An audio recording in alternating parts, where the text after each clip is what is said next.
Nobody got the memo. Nobody got the memo. Wow, nobody here. There's a player doing talking interviews outside, Oh, I got you. and so everyone's. Johnny quit saying that so loud, he can hear you back on stage. It's gonna be late at night, isn't it? Yeah, because you got the NFL window first. That's true. Worth watching. So, will our name be on Big CBS? Do you know? Sports Network. Yes. Yeah. So because they're not going to have Arkansas head-to-head with the Cowboys and the Chiefs, right? So it's going to be super late. We would potentially do. Right. So I wondered, my thought was if we go early or go late. It sounds like we're going to go early. Or late, excuse me. Yeah, so originally have to. Yeah, I can be honest, I was kind of thinking we'd go early. And I know you guys are flying back the next day, but I was going to get out of there.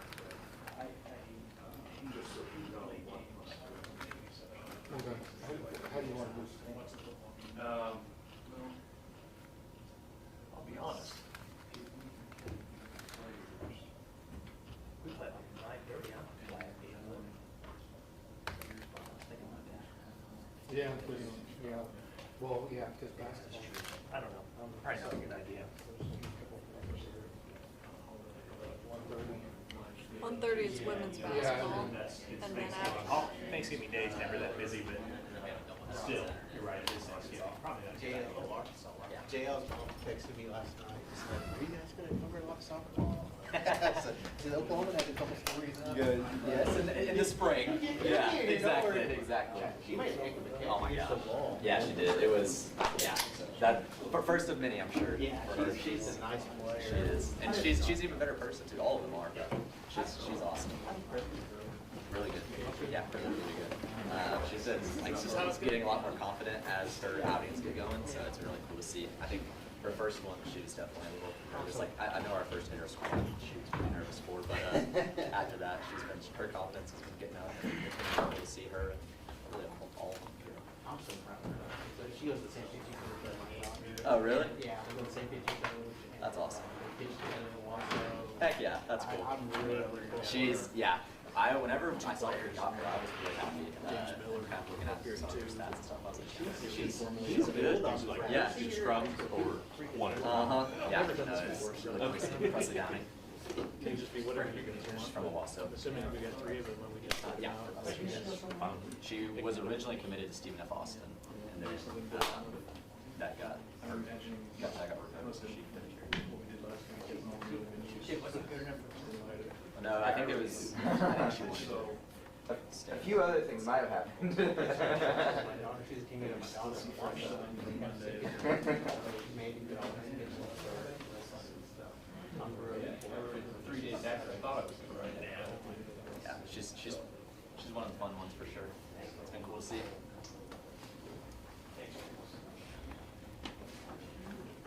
Is the mic open right now? No. Check. Get on with the mic. I keep it down until it starts. No chit chat.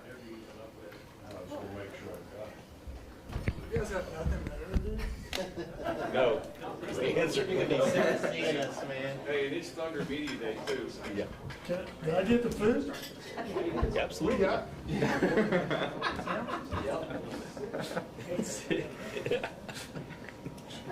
What do you got? Somebody tell him he could eat right now. Can we get a mic check real quick? Take time to eat. Somebody.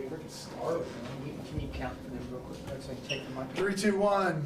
3, 2, 1. Good. I don't want I can't drink this on camera, right? Has to be Pepsi. Yeah, let's start. Monster.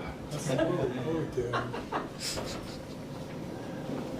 Let's go ahead and start with questions today, folks. Well, Coach, what was your your first post game and follow up, and what's the weekend and today kind of been like for you in settling into this role?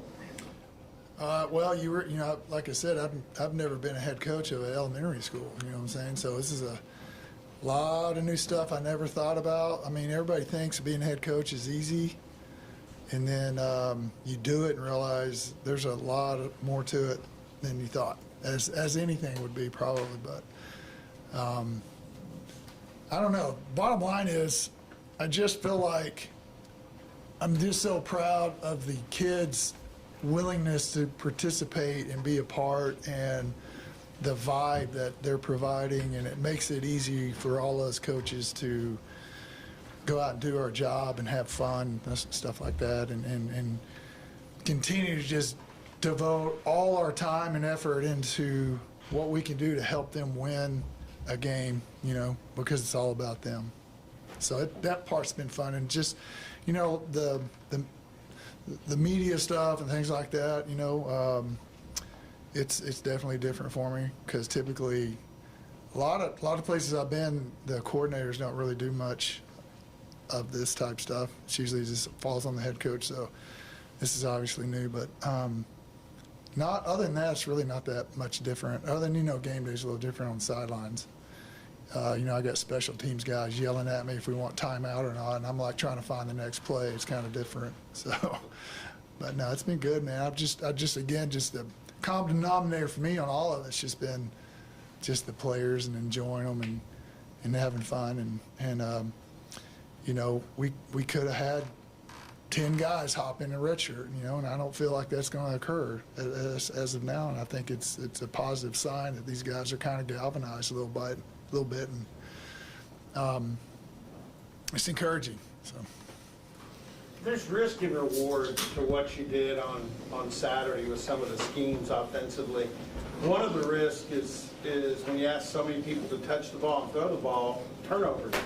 When you looked at that number and saw you didn't turn the ball over at all, and this offense has been good about that with the exception of one quarter period, how much does that encourage? Well, we thought they were good plays on Monday, and we thought they were good on Tuesday, so we just read them off a sheet of paper and call them. You know what I mean? I don't think you can coach and try to have an answer for every little minor detail when there's 22 moving parts out on the field. Make sure when you're doing something special or different, the guy that's got the ball in his hands is explosive and can make things happen when it breaks down, you know? So if you got to know me a little bit, you'd find out I'm not necessarily a color by number guy. I'm more of a just kind of painted guy. So that's kind of where some of the stuff comes from. Does it help? I mean, I know it does. Sam has been a quarterback and understands ball security and decision making. Yeah, I recruited Sam out of high school, and he was with me at TCU as a QB. And then he went to Cal, and he started until he got injured. He would probably started 8 or 10 games there if he hadn't got injured. But you know, when you say Wildcat, it's really not correct. He's not a Wildcat guy. He's a quarterback playing receiver. So that's a great pet to have, so to speak. You know what I'm saying? So when he's on the field, I would say that you'd be a little bit apprehensive about certain things defensively, you know, which could clear the picture at times and stuff like that. But and it's one more thing they have to defend and prepare for. So it could help with everything else and everybody else, you know. So as much stuff as you can have them have to process and not really change what you do up front or at the skill positions, and you just got a different guy taking the snap, and I'm all for it, you know. The stuff y'all did with Sam last week, I'm sure some of it was in before. Was all or a lot of that stuff y'all worked on before? No, we kind of dialed up some of that stuff. We kind of had some of that. We just, in the games that we were in prior to, you know, we started slow, and you never really felt like you could kind of get to it, you know, because you're just trying to figure out how to move the ball at all.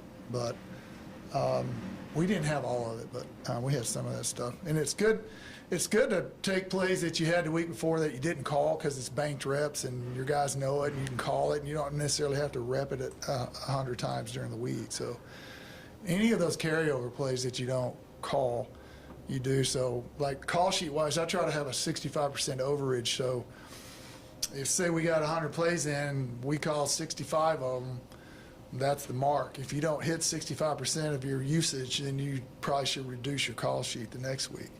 So that's kind of what we do. you mentioned special teams, hearing things. What was it like on the 4th down call? And what's it like being in that role where you're making those decisions? To be honest with you, for a second I forgot I was making that decision. So I was like, oh, that's on me, you know, because normally you're like, let's go for it. What are we, soft? Let's go. And then I went, oh, that's on me. So that was a little bit different because, you know, when you look at it and you're trying to, you know, surmise what you're going to do, the next play or the next drive, some of that stuff, I got to do a better job of, you know, paying attention to the entire game, I think. So that was new for me. That was a tough one at times, you know, because I've never done that. So, but it was, to be honest. But we've got a lot of good staff members that make a lot of good recommendations in those situations, and it kind of helps. So. Can you talk, because you were coordinators together at KU with Clint. Yeah. I've known him a long time too. Can you talk about what Clint Bowen's going to bring in that role? Man, he's just he's such a great guy, and I think he's a player's coach. I think the players feel like he cares, and I think the players feel like he's in it to get the best out of them, and he's just such a good person and highly intelligent guy. And I think he was the coordinator at Kansas for 12 years, you know, so he's got a lot of experience. I think his MO is going to be carry over what we've done and, you know, plug into things that we feel like fit based on the opponent and just mesh with the staff from here moving forward. But, I mean, I don't know. For me, I'm so comfortable with him because I know him. And he's a back-end guy, a coverage, secondary safety, corners guy, and that makes me feel good too. So he just kind of fit the profile for what we were kind of looking for immediately. And I think that he'll have that room. They'll all be galvanized here pretty soon. I mean, I feel like he's going to do a good job. On the back end in particular, that's one area where you guys struggled on Saturday. Yeah, I mean, I don't know. I can't tell you the actual statistics of it, but I think a lot of people struggle with things on the back end because there's so much schematics now back there because people try to disguise everything. I mean, what you see pre is not what happens 75% of the time. So I think at times those guys get tangled up a little bit with the schemes and stuff. So not to say that, you know, we weren't doing a good job in that area before, but I just feel good about him handling it because for me, like when he was on my side of the ball, identifying coverages, hey, is that cover two? No, it's actually bracket, you know, and for an offensive guy, you think it's one thing, but it's really not, and he could explain it. Well, how do you attack it? The switch route here, you know, whatever. He's a great source of information on coverages and stuff like that. So just really got to know him and just tons of knowledge and just a good guy. And he'll get all those guys on the same page and get the Pistons firing in the right direction. Because he was, I'm sorry, Eric, because he was on your side of the ball, though, up until this I taught him how to draw plays the other way because defense, they draw it upside down to me. So now he's struggling to draw it the other way where the defense is facing the other way. So how much involvement has he had with the defense? Is it kind of a not much. I mean, you know, he was running the back end of the scout team stuff, and he was doing a lot of the. He was the advanced scout for the opponent. So by the time we get to Sunday, he's already a week ahead, and he could give us the two deep, who's the game record, here's their base coverage, here's their base blitz, here's their whatever. He was that guy, and he transferred all his knowledge to our language, what we ID coverages and fronts to, real easy. And man, he's a valuable resource for us, and we're going to miss him on our side, but he's got more important things to do now. How neat a dynamic is it with him and his son, just from your perspective, seeing them be together?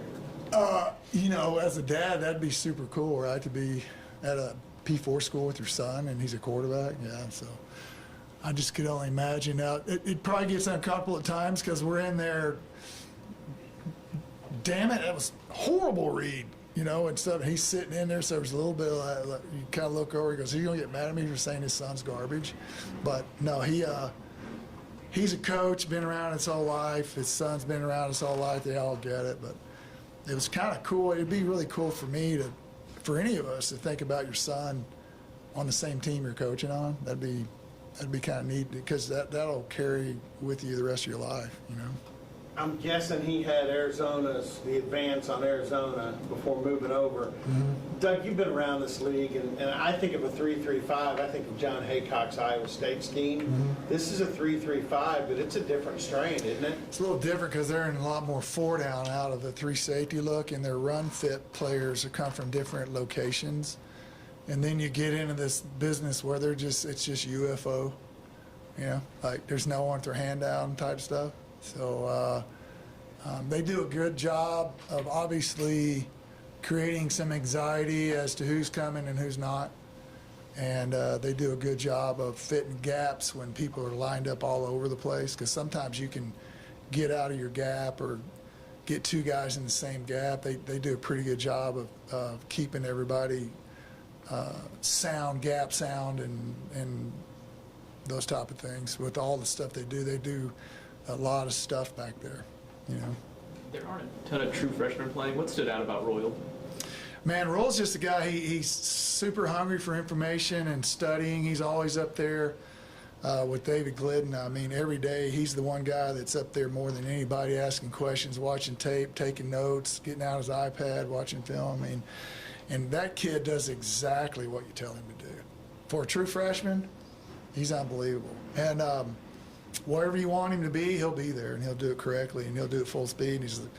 I think he comes from a military family, and he's originally from Cincinnati. I know at some point they moved to San Antonio, but just a great kid that'll, for a quarterback, to know that kid's going to be in the right spot no matter what, it's a big comfort zone for you when he's in the game. And he's 18 years old. So. Was there a point in the spring or something that you're like, hey, this kid's probably going to factor into what we're doing this fall? Not really. I think he kind of earned it through camp more so than spring. Because in the spring, I think he was just trying to figure out how to survive, because it is a lot different. You know, in high school, you can be the man, show up and have a bad day and still be the man. In college, you can have a bad day and you get beat out.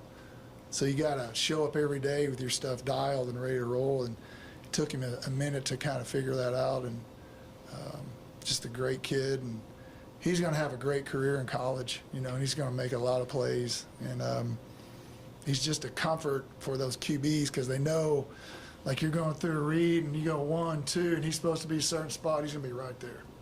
He's going to do it right, and he's going to ID man zone and make his adjustments. He's just phenomenal, like, mentally, you know, for a young kid, you know, way ahead of it.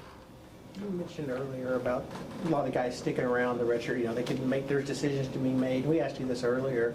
Are those conversations that you have with players, or do they come to you now that the 4 games are up, now that the 30-day window's in play? Yeah, I mean, they talk to position coaches or whoever recruit them, and I may visit with them a little bit. And, hey, coach, what about this? What do you think? You know, there's just that conversation. And I'm not necessarily trying to sit there and beg them to stay. I want them to want to be here too, but I just try to be factual and give them the information I think would help lead them to the smartest decision. Not just make it about, I want you to stay just for me, you know, because it's about them too.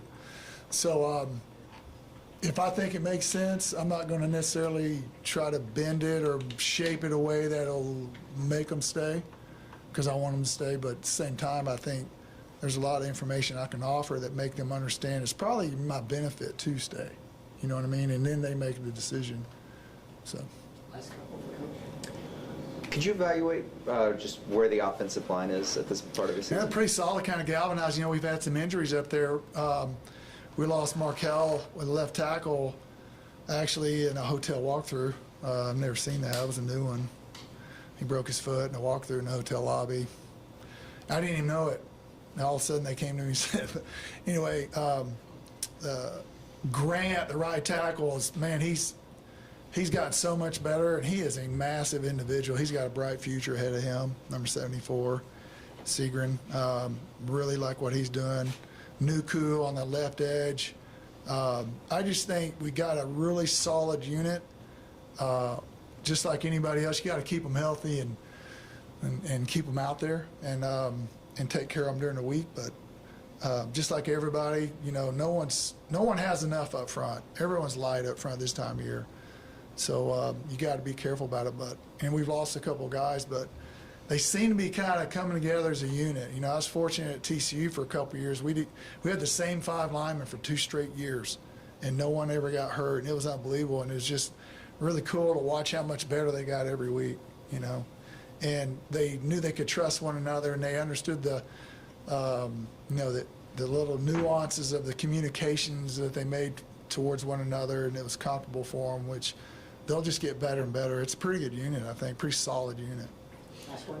With Grant in particular, you mentioned him. I mean, he's the guy that was tight end a couple of years ago. Yeah, he was a walk-on tight end at Nebraska and just kind of grew into a guy. And then, talking to one of their assistants at Nebraska when he was in the portal, and they said, we didn't particularly want to lose him. So, and we kind of first got him. He's super raw, super green. He's kind of developed into that with being thrown in the fire. Because you learn faster when you're actually playing, and then you watch yourself do it.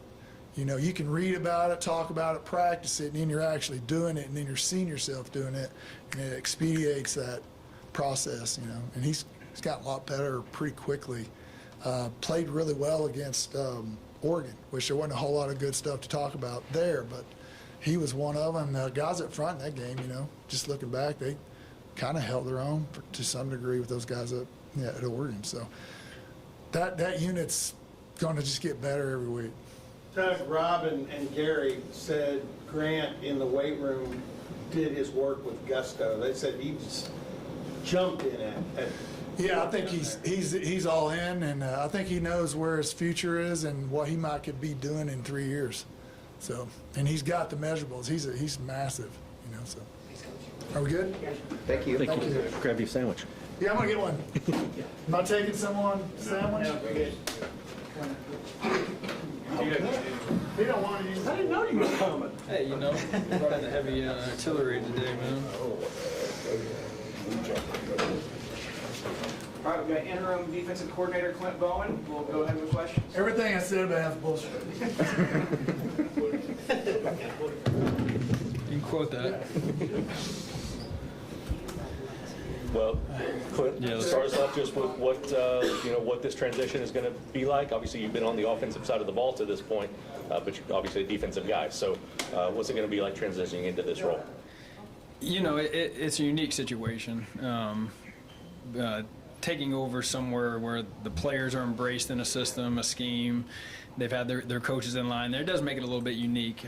But in doing this, I got to be me and do the things that I'm comfortable with. And with that, it really kind of starts, no matter where you're at, there's a lot of ways to say this, but my philosophy as a coach, I think, will help me in this situation more in this than anything. And with that, and I've told our guys, no matter what a player does wrong, if you're a good coach, it's your fault. So if you're responsible for a defense or an individual position or anything, if a player makes a mistake and you don't embrace it that it's your fault as a coach, I don't know where that really leads. And for me, that carries over to this spot, that when we go out there and we do something, we have to understand that our job is to fix and correct mistakes. Like, it's not the player's fault. It's our fault. If we go out and ask a kid to do something that he hasn't had the experience level or the knowledge to learn, that's our fault. If we ask a player to go out there and do something that he's not physically developed enough to do, doesn't have enough experience, that's our fault. If we go out there and haven't put him in a situation, that's our fault. And I always base my coaching from that platform, that anything that happens on that field is my fault as a coach. So for me to go out there and get mad at a player for doing something wrong, it's just not where I go with things. Like, this is us together, and that philosophy and building that into our defenses has got me through a lot of years in terms of this is us together, we're going to figure it out together, we're going to do it together. So we're going to start with that premise, and we'll work from there. Mike Gundy recruited unbelievable players to this program. He built an unbelievable culture. I've been a lot of places, and coming here, I told Coach Glass and Coach Gundy, the first winter workout I watched, the first spring ball I watched, I went to him, I said, this is unbelievable. The things I've seen our guys do to help each other, to listen to coaches, to be respectful, everything, the most unbelievable culture I've ever seen. And so these kids will handle it fine, and this will be good. How easy, Clint, is it to take this defense they've been in and my naked eye, simplify it some. Make them be able to play faster and freer. And that's always been a philosophy of mine is that it really doesn't matter what I know or the assistant coaches know. All that matters is what the players know. Like, we'll go back today to day one tackling techniques. It's our Monday ritual for 20 years, our tackling technique. And I'm not saying anything's wrong. You understand there's 8 million ways to ever do anything in the game of football. If you've been in this game long enough, I've given up big plays in every front and coverage known to mankind, right? I've been through there. I've missed tackles teaching it with the Australian roll tackle. I've missed tackles set on my feet. Everything has strengths and weaknesses, but I do have a firm belief in some base fundamentals that have to get executed. And tackling, we can draw any 11 things on the board. If you can't tackle someone, it doesn't work. If you can't cover someone, it doesn't work. So those things can never get lost in the mix, and you can never push your scheme past what your players are ready and developed and trained to do. You know, we always thought defensive football is I always think there's a process that kids have to go through. One, what do I do, coach? Where do I stand? What do I read? What do I do? Two, get enough reps so that the repetitions build muscle memory to where they don't even know how to react different. They see, react. And then third, when you got all that mastered, now you start going, all right, what are those guys on the other side of the ball doing? Oh, the tailback's a yard behind the QB. Oh, this split's a little tighter. That's when you start anticipating plays and being good. So we got to, and my approach is, we got to go back to step one of the process. What do we do? Master the reactions, and then start figuring out what the opponent's doing. And we'll start from there, and we'll be as basic as we need to be. What can you say about the resiliency of this defense and how it's going to be tested after the news of their head coach or their defensive coordinator in a 7-day span? We'll find out. You know, I hate to say this because I've been on both sides of it, but in the game of football, the poem "The Indispensable Man" always sticks out with me. You know, you put your hand in that bucket of water. When you pull it out, the hole that's left, how much you're missed. That's kind of the game of football, whether you're a coach or a player. You know, and in reality, you know, we all want to think that these players love us, and they do. But in the end, it's human nature to go out and take care of your own business. And I believe we have guys who are competitive kids or tough kids. They're going to go out and they're going to play because they love Oklahoma State football. They love being here. It's been a great place for them. I don't really worry about that. Kids show up and play. It's in their nature. It's in what they've done their whole life. So I think they're going to look for us to give them a plan that they feel helps them get better, helps them accomplish their goals. They can see themselves improving. And if they do that, it's been my experience that players will buy into anything.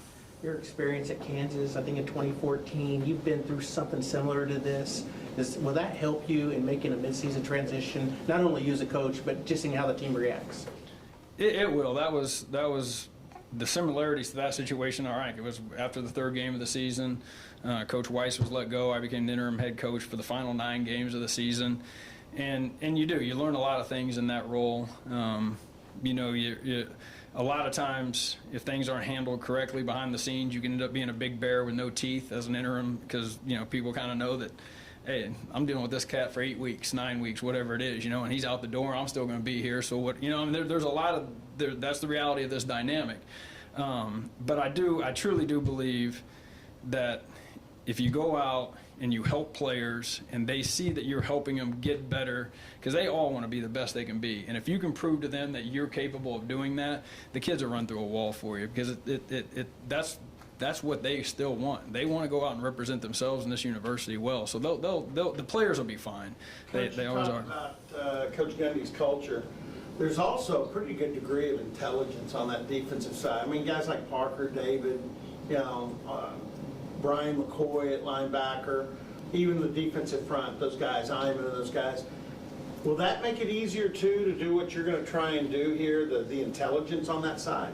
Yeah, you know, we're going to, luckily, you know, the scheme that's in place here, it's tried and tested. I mean, it came from a pretty good coaching tree of some guys that have put this scheme together. We'll be able to pull enough pieces out of that like when we go to practice today, the kids aren't going to hear a word that they've, you know, everything they hear today is going to be something they've heard and repped before. We may limit some things down. You know, you can make every call on defense as hard as you want to make it or as easy as you want to make it. You know, you can adjust every formation. You can adjust to the back. There's 8,000 things you can do to every call.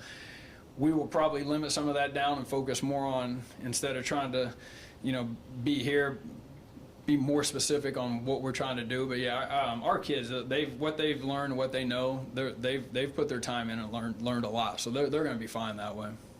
If in 2017 somebody would have told you you're going to be at Oklahoma State as the defensive coordinator with Doug Meacham being the head coach, would you have thought that person was crazy? Or Definitely. So I guess getting to this point, just kind of how surreal has the last, I don't know, week or whatever it's been. Well, it's really kind of been, me getting here was, in general, was really, I appreciate Coach Gundy. Like, I've known Coach Gundy for I don't even know how long. Had some opportunities. We've talked about coming here before in the past on some different job situations between me and Mike. I think specifically in maybe 2011 or 12. He I think got kind of mad at me for a situation there for not coming, and what's ironic about it is everything he told me at that time was exactly right. Like, and it played out exactly like he said. And all he told me at some point in time I gotta I can't remember exactly, but basically break away from Kansas. Sometimes you gotta get away from your comfort zone and go do something to expand in this profession. And he was exactly right. I didn't listen, and then every time I saw Oklahoma State going to a bowl game, me and my wife were watching TV. She's like, "Yeah, great choice." Like, so I lived with that for about 10 years, of watching Oklahoma State win 10 games and go to bowl games, and I was sitting home at Christmas. So my coach was right on that. So.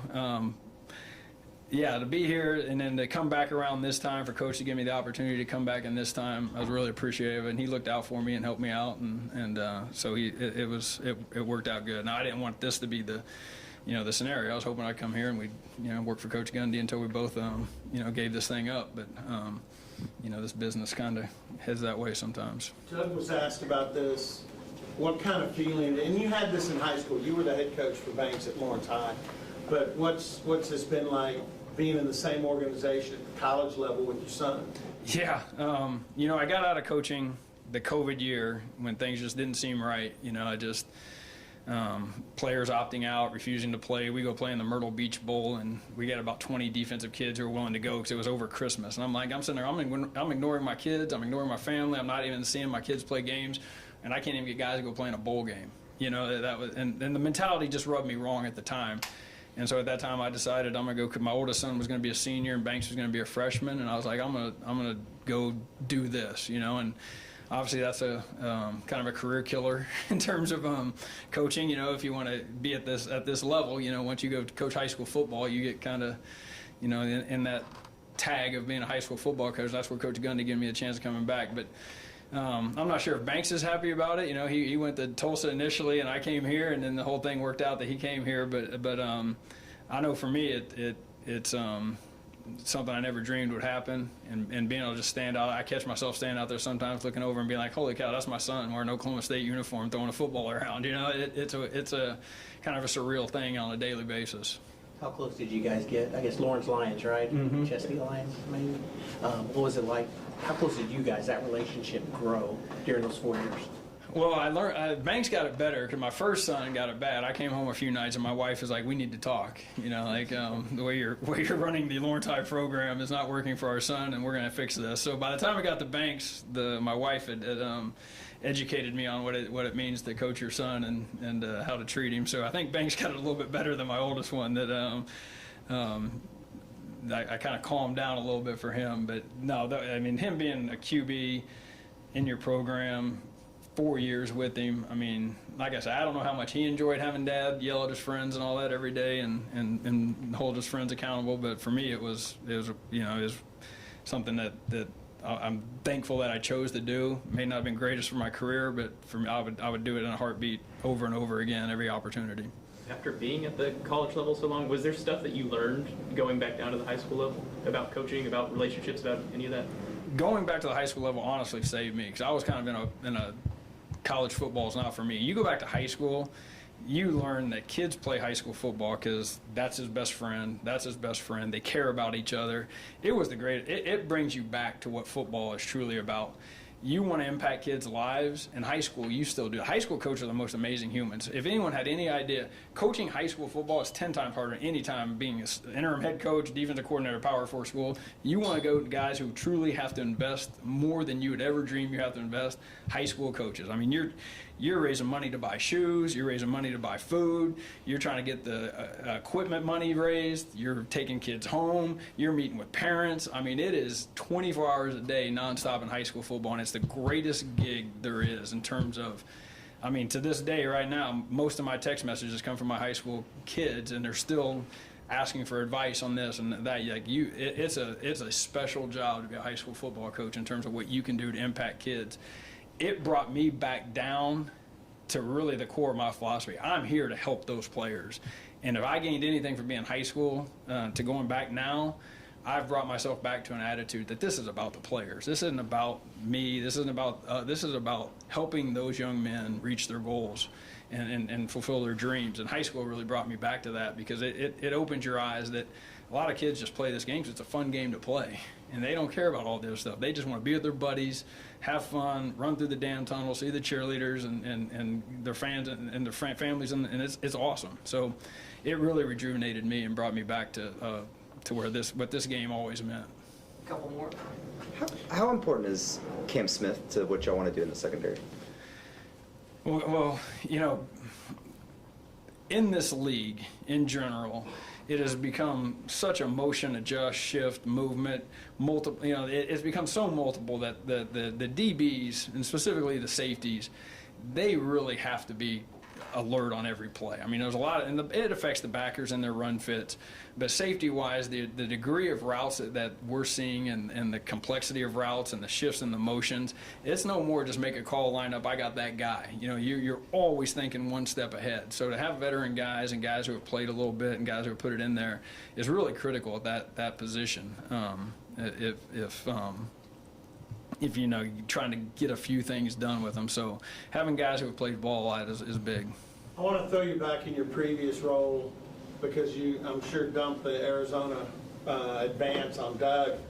This is not the 3-3-5 you see from Haycock at Iowa State. This is a different breed of cat, isn't it?